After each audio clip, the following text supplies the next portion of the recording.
इस वक्त सीनियर तज्जियाकार major general retired Ejaz Awan साहब हमारे साथ मौजूद है। अस्सलाम वालेकुम जय साहब, बहुत बहुत शुक्रिया आपके वक्त के लिए। जय साहब, जब जब अमरीकी अफवाज के खिला की बात होती है तो वेस्टर्न बॉर्डर के ऊपर टेंशन बढ़ जाती है और एक बार फिर कुछ ऐसी ही सूरत हाल दिखाई दे रही है।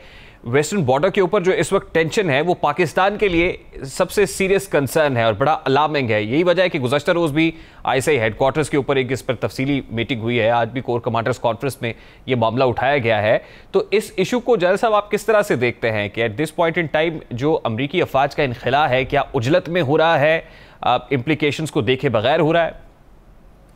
थैंक यू अरम जी। देखिए, अफगानिस्तान जो पिछले 20 बरस से जिस तरह की वहाँ पे जियोपॉलिटिकल और इंटरनल सिचुएशन रही है और जितनी बड़ी नेटो अलायंस की वहाँ पे प्रेजेंस रही है led by United states of America, उसके उन 20 सालों में जो हालात रहे हैं, जो वॉरिंग फैक्शंस थे वो मुसलसल मुतहारे भी रहे, उनके आपस में जंग होती रही।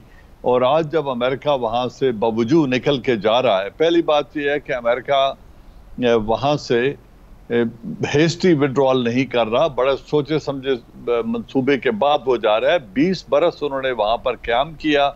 मेरे ख्याल में ओवरसीज एडवेंचर्स में ये सबसे बड़ा मिलिट्री ऑपरेशन है जो अमेरिका ने लीड किया, अगरचे इसमें नेटो कंट्रीज शामिल थी।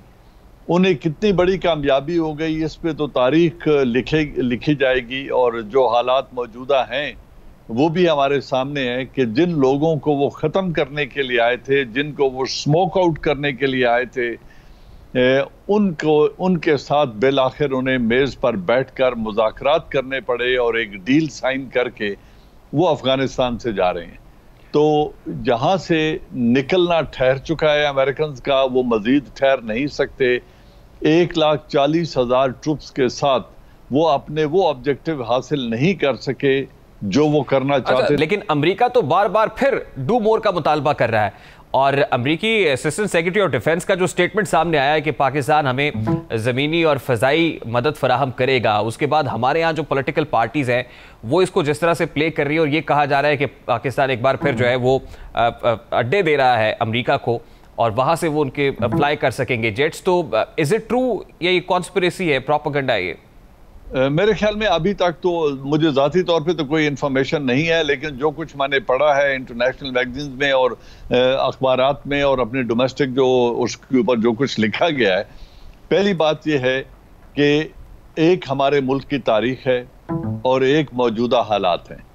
तारीखी एतबार से पाकिस्तान ने अमेरिका को कभी नाराज़ करने की जुर्रत नहीं की। सिविल एंड मिलिट्री लीडरशिप दोनों अमेरिका के साथ मिलकर ही चले हैं और उनकी ख्वाहिशात पर लब्बैक कहते रहे हैं। उसके बावजूद हमारे साथ जो कुछ अमेरिका ने जिस तरीके से हमें इस्तेमाल किया और डिस्कॉर्ड किया, उसकी तारीख भी हमारे सामने है। बिट्रेयल की और डुप्लिसिटी की तारीख है। अमेरिका के साथ एक मिसट्रस्ट या लैक ऑफ ट्रस्ट की जो रिलेशनशिप है, ट्रस्ट डेफिसिट जो है, वो भी एक रियलिटी है। लेकिन मौजूदा हुकूमत और मौजूदा लीडरशिप से मुझे बहुत उम्मीद है कि पहली बात यह है कि वो कोई ऐसा फैसला करने नहीं जाएंगे, क्योंकि इमरान खान अमेरिका के साथ जो ताउन प्रेसिडेंट मुशर्रफ की हुकूमत ने किया था उसकी बड़ी डटकर उन्होंने मुखालफत भी की थी और उन कंटेनर्स को रुकवाने के लिए ड्रोन स्ट्राइक्स के खिलाफ उन्होंने मार्च भी किया था।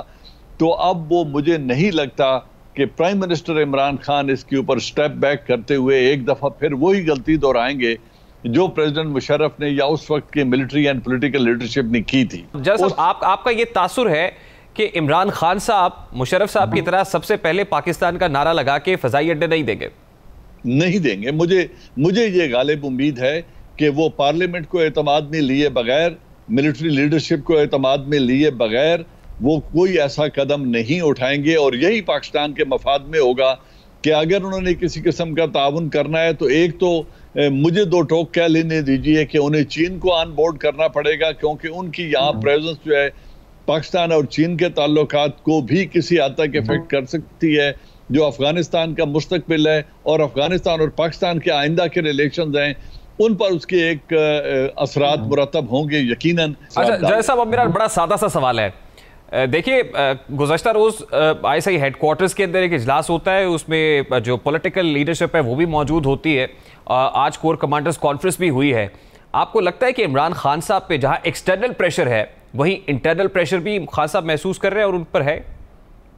मैं नहीं समझता।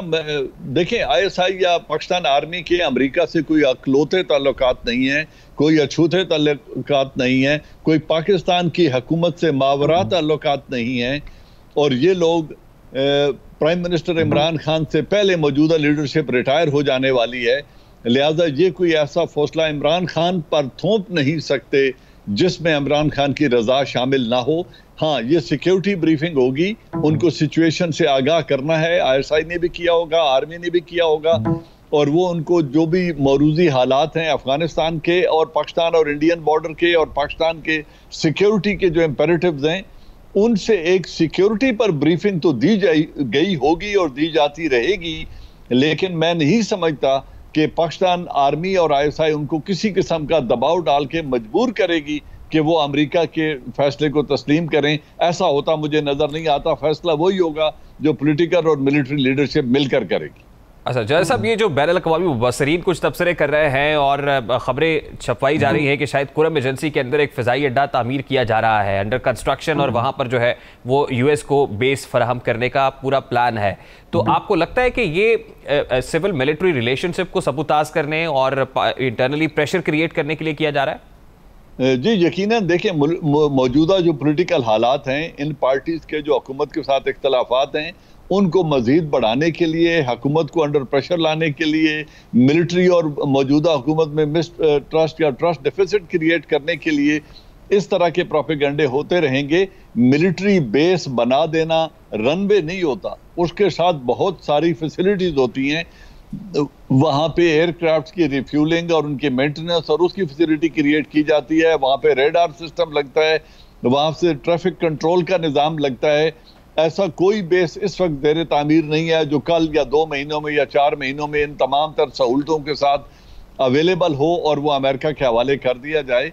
एक तो ये खबर है गलत, दूसरा ऑपरेशनलाइज करना किसी भी बेस को 2 से 3 महीनों में ये मुमकिन भी नहीं होता। लीडरशिप जी सब इख्तिताम पर मुझे ये बता दीजिएगा कि क्या हम इस वक्त इस पोजीशन में है या इमरान खान साहब इस पोजीशन में हैं इन मारूजी हालात में अमरीकी प्रेशर को सस्टेन कर सके, और अगर नहीं कर सकते तो फिर उसके इम्प्लीकेशंस क्या देख रहा है? देखिए, बात ये होती है प्रेशर को सस्टेन करने के लिए बड़े छोटे छोटे ममालिक ने जो पाकिस्तान से हर एतबार से कमज़ोर थे, उन्होंने अमेरिकन प्रेशर को सस्टेन किया और कर रहे हैं।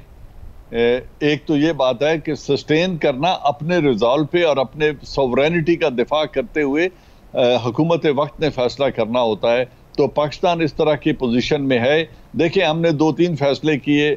हमने रीजनल प्रेशर जो था अपने मुसलमान ममालिक का भी बर्दाश्त किया और 2-3 ओकेजन पर हमने उसको डिफाई किया। एक यमन की सूरत में हम सबको पता है जब फोर्स भेजने का मुतालबा किया गया।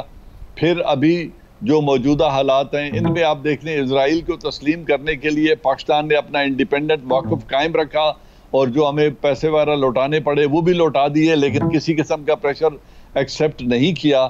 तो जब इस तरह का प्रेशर हम उसको रेजिस्ट कर सकते हैं तो अमेरिका हमें कैसे डिक्टेट कर सकता है? हमारी डिपेंडेंस अमेरिका पर। देखिए, ताल्लुकात रखना ज़रूरी है, अमेरिका से अच्छे ताल्लुकात को मेंटेन करना ज़रूरी है, लेकिन उतना ही ज़रूरी अपनी सोवरेनिटी का और पाकिस्तान के मफाद का ख्याल रखते हुए आगे कदम उठाना है जो आने वाले वक्तों में पाकिस्तान के लिए अच्छा साबित हो। बहुत बहुत शुक्रिया, बहुत शुक्रिया।